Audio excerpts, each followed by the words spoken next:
Oke, berikutnya yang akan bercerita tentang sejarah mereka bertiga ini di kelas 89. Sebutkan namanya satu persatu. Alek dulu. Nama saya Alex Saputra Surabaya dari kelas 89. Alex Saputra. Terus Nama saya Rizky Maulana.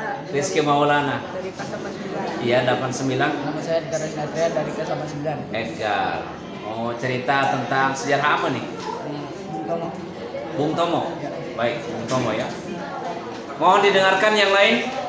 Ini teman kalian bertiga akan cerita sejarah tentang Bung Tomo. Minta tepuk tangannya dong.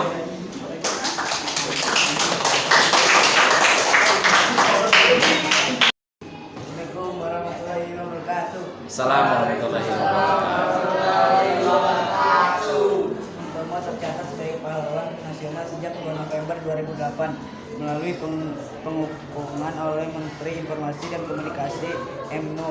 Beliau adalah tokoh populer pada peristiwa pertempuran 10 November di Surabaya. Ia seorang orator pembakar semangat juang untuk bertempur sampai titik darah penghabisan, mempertahankan harga diri tanah air dan bangsa yang telah diproklamasikan tanggal 17 Agustus 1945. Untuk lebih dekat lagi pada Bung Tomo dan mengubah semangatnya untuk mengangkat kita jadi lebih baik. Bagi berikut adalah sedikit kisah kehidupan Bung Tomo yang bisa silakan Anda cermati untuk mengambil sisi positif supaya kita juga termotivasi. Bung Tomo, Surabaya 3 Oktober 1920. Maka 7 Oktober 1981 atau Bung Tomo adalah pahlawan yang terkenal karena dalam membangkitkan semangat rakyat untuk melawan kembali penjajah Belanda mulai tentara Nica dan berakhir dengan peristiwa pertempuran 10 Oktober 1945 yang hingga kini diperganti sebagai hari pahlawan. Untuk pernah berkata sebagai melalui pemerintahan yang menjadi staf pribadi di sebuah perusahaan swasta sebagai kasih di kantor pemerintah dan di kota Praja dan pernah menjadi anggota Masyarakat Islam sebagai dia pindah ke Surabaya dan menjadi sumber untuk perubahan menjadi jahit singer. Sutomo dibesarkan dalam keluarga kelas menengah. Pendidikan menjadi hal penting yang harus diperoleh Sutomo dan keluarganya. Sutomo berkepribadian ulet, pekerja keras, daya juangnya sangat tinggi. Di usia mudanya Sutomo aktif dalam organisasi Kepandungan atau KB.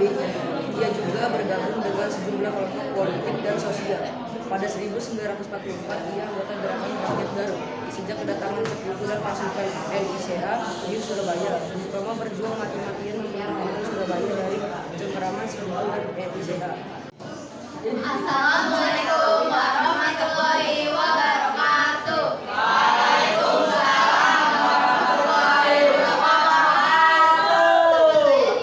Nama saya Aira dan saya Nafa. Di sini kami ingin menceritakan perlawanan Imam Bonjol dari Sumatera Barat.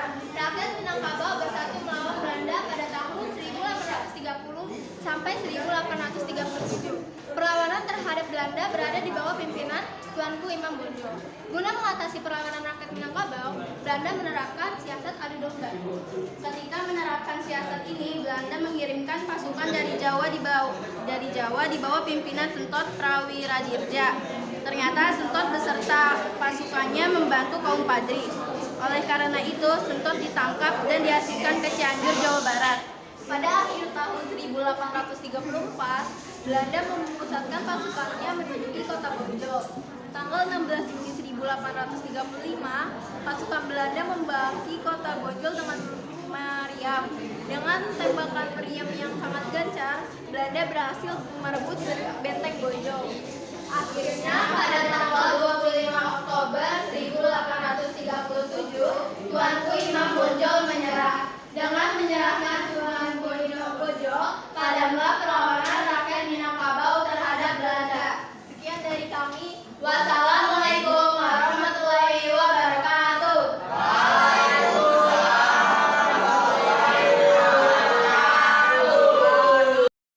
tampilan berikutnya dari 3 anak dari 89. Namanya, silakan perkenalkan nama kalian. Perkenalkan, nama saya Lukas Septa Duranto. Nama saya Marsal Maldi Putra. Nama saya Rakan Bandita. Oke. Kalian akan menceritakan apa? Sejarah di Pati Unus. Sejarah Di Pati Unus. di Pati Unus. Baik. Tolong didengarkan ya, anak-anak yang lain. Ini mereka akan cerita tentang sejarah. Minta tepuk tangannya dong untuk mereka bertiga. Assalamualaikum teman-teman. Waalaikumsalam. Waalaikumsalam warahmatullahi wabarakatuh. Di Pati Unus alias Yatsun dikenal sebagai Pangeran Sabrang Lor. Pangeran Sabrang Lor adalah Sultan Demak kedua yang memerintah dari tahun 1518 sampai 1521. Pati Unus bernama asli Raden Abdul Qadir. Ia adalah putra mahkota Raden Pata, pendiri Demak.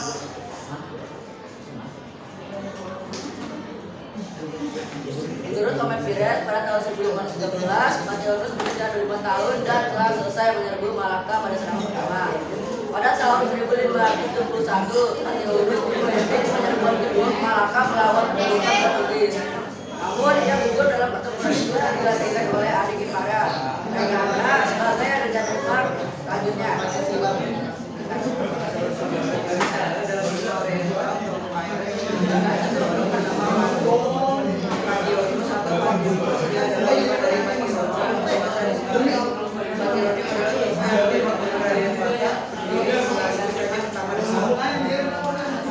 Tapi dalam Kiayat Banjar, Raja Demak bergelar Sultan Surya Alam telah membantu Pangeran Samudra, penguasa Banjarmasin, untuk mengalahkan kawannya penguasa kerajaan negara Dana yang berbeda di pedalaman Kalimantan Selatan. Seorang putra Raden Pata bernama Raden Surya dikenal juga dengan julukan Pangeran Sabrang Lor. Karena ia pernah putra ke Laut Jawa menuju Malaka untuk melawan Portugis.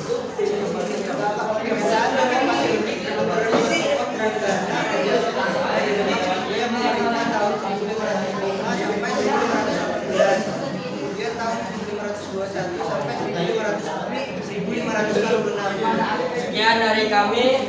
Wassalamualaikum warahmatullahi wabarakatuh. Assalamualaikum warahmatullahi wabarakatuh. Assalamualaikum warahmatullahi wabarakatuh. Kami akan menceritakan tentang sejarah Ki Hajar Dewantara. Suwardi berasal dari lingkungan keluarga bangsawan Kadipaten Pakualaman. Ia merupakan putra dari GPH Surjaningrat dan cucu dari Pakualam III. Ia menamatkan pendidikan besar di European Lager School. Sekolah ini merupakan sekolah dasar khusus untuk anak-anak yang berasal dari Eropa. Ia sempat melanjutkan pendidikan kedokteran di Sofia, namun ia tidak menamatkan karena kondisi kesehatan yang buruk. Kemudian ia bekerja sebagai penulis dan wartawan di beberapa surat kabar. Ia pernah bekerja untuk surat kabar Sudiotomo, Miden Java, The Express, Utosan India, Kaum Meda, Jahara Timur, dan Pesara. Ia tergolong salah satu penulis yang ada pada masanya. Gaya tulisnya bersifat komunikasi dengan gagasan yang anti kolonial. Selain sebagai seorang wartawan muda, ia juga aktif dalam organisasi sosial dan politik sejak berdirinya Budi Utomo pada tahun 1908. Ia aktif di seksi propaganda untuk menyosialisasikan dan menggugah kesadaran masyarakat Indonesia, terutama Jawa, pada waktu itu mengenai pentingnya persatuan dan kesatuan dalam berbangsa dan bernegara. Kongres pertama Budi Utomo di Jakarta juga diorganisasi olehnya. Suwardi muda juga menjadi anggota organisasi Insulinde pada suatu organisasi militer etnik yang didominasi kaum Indo yang memperjuangkan pemerintahan sendiri di Hindia Belanda. Atas pengaruh Ernest Louis Dekker, kita kemudian Ernest Louis Dekker mendirikan Industri Pardi Suwardi diajak pulang. Dalam pengasingan di Belanda, Suwardi aktif dalam organisasi para pelajar asal Indonesia, Indis Vereniging atau Perhimpunan Belanda. Tahun 1913, dia mendirikan Indonesisch Persbureau atau Kantor Berita Indonesia. Ini adalah penggunaan formal pertama dari istilah Indonesia yang diciptakan tahun 1850 oleh ahli bahasa asal Inggris George Windsor Earl dan pakar hukum asal Skotlandia James Richardson Logan. Disinilah ia kemudian merintis cita-citanya memajukan kaum pribumi dengan belajar ilmu pendidikan hingga memperoleh Europees Acta atau suatu ijazah pendidikan yang bergengsi yang kelak menjadi pijakan dalam mendirikan lembaga pendidikan yang didirikannya. Dalam studinya ini, Suwardi terpikat pada ide-ide sejumlah tokoh pendidikan barat seperti Froebel dan Montessori serta pergerakan pendidikan India Santiniketan oleh keluarga Tagore. Pengaruh-pengaruh inilah yang mendasarinya dalam mengembangkan sistem pendidikannya sendiri. Dan sekarang dia dikenal sebagai Bapak Pendidikan Indonesia. Sekian dari kami. Wassalamualaikum warahmatullahi wabarakatuh. Waalaikumsalam warahmatullahi wabarakatuh. Assalamualaikum warahmatullahi wabarakatuh. Waalaikumsalam warahmatullahi wabarakatuh. Perkenalkan, nama saya Ayu. Perkenalkan, nama saya Priscilla. Kami akan menceritakan sejarah perlawanan Sultan Agung dari Mataram. Raden Mas Nangsang menggantikan Raden Mas Martapura dengan gelar Sultan Agung Senapati Ing Alogo Abdurrahman. Beliau adalah Raja Mataram yang memakai gelar Sultan sehingga lebih dikenal dengan sebutan Sultan Agung. Sultan Agung memerintah Mataram dari tahun 1613 sampai 1645. Di bawah pemerintahannya, Kerajaan Mataram mencapai kejayaan. Dalam memerintah kerajaan, beliau bertujuan mempertahankan seluruh tanah Jawa dan mengusir Belanda dari Batavia. Pada masa pemerintahannya, Mataram menyerang Batavia 2 kali pada tahun 1688 dan tahun 1029. Namun gagal dengan kegagalan tersebut membuat Sultan Agung semakin memperketat penjagaan daerah perbatasan yang di dekat Batavia sehingga Belanda untuk merebut Mataram. Sultan Agung kabur pada tahun 1045 dan digantikan oleh putranya bernama Sekian dari kami. Wassalamualaikum warahmatullahi wabarakatuh.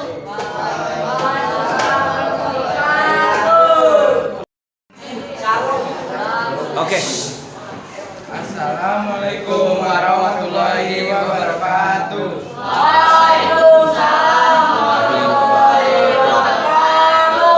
Perkenalkan, nama saya Kidi Bagas Tirtana dari kelas 1 9.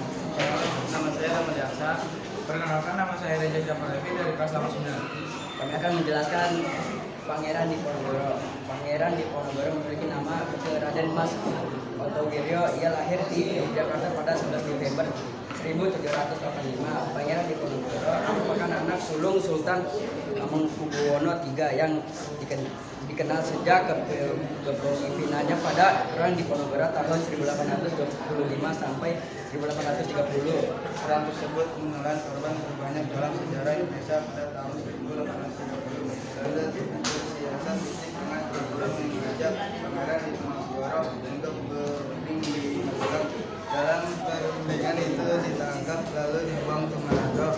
Setelah dari sana dan dipindah ke Ujung Pandang dan meninggal di sana tanggal 8 Januari 1985. Selain dianugerahi sebagai pahlawan nasional, Pangeran Diponegoro juga mendapat beberapa penghormatan, seperti didirikannya museum monumen Pangeran Diponegoro serta namanya dijadikan sebagai nama jalan. Diponegoro ya, bukan Diponorogo. Monumen Pangeran Diponegoro serta namanya dijadikan sebagai nama jalan, stadion hingga universitas. Sekian dari kelompok kami. Wassalamualaikum warahmatullahi wabarakatuh. Waalaikumsalam warahmatullahi wabarakatuh. Silakan duduk.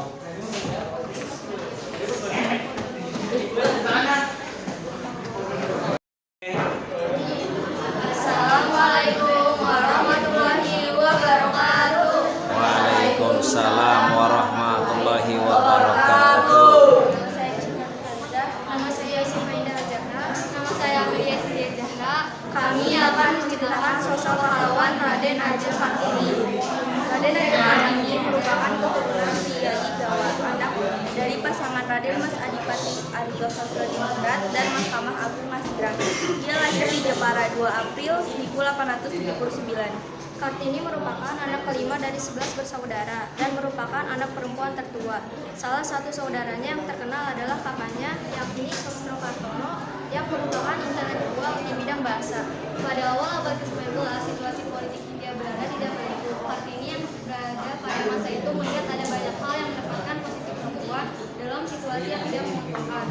Situasi politik yang tidak menentukan dan kuatnya pengaruh adat membuat kehidupan pribumi menjadi terbelakang, terutama dalam hal pendidikan. Pada masa itu, perempuan masih dianggap sebagai konco wingking yang hanya mengurusi urusan rumah tangga dan mengasuh anak. Dari sini, Kartini memulai perjuangannya untuk membebaskan perempuan dari keterbelakangan pendidikan. Keinginan tersebut tidak terlepas dari pengaruh dari sahabatnya berbagai negara, termasuk Yanquis Heinrich Abel Danone. Dia memulai perjuangannya dengan mendirikan sekolah untuk perempuan bangsawan yang punya maksud bahwa para perempuan pribumi akan memperbaiki kedudukan kaum perempuannya. Cita-cita dan semangat perjuangannya tertuang dalam surat-surat yang dikirimkan kepada sahabatnya, termasuk kepada Abel Danone. Kartini juga kerap menulis pemikirannya di majalah De Hollands Leeuwen. Dari sana, dia terkenal dari mendapatkan sahabat pena, yakni Stella Zeehandelaar. Raden Ajeng Kartini juga menciptakan buku yang berjudul Hadis Randap, Terdiri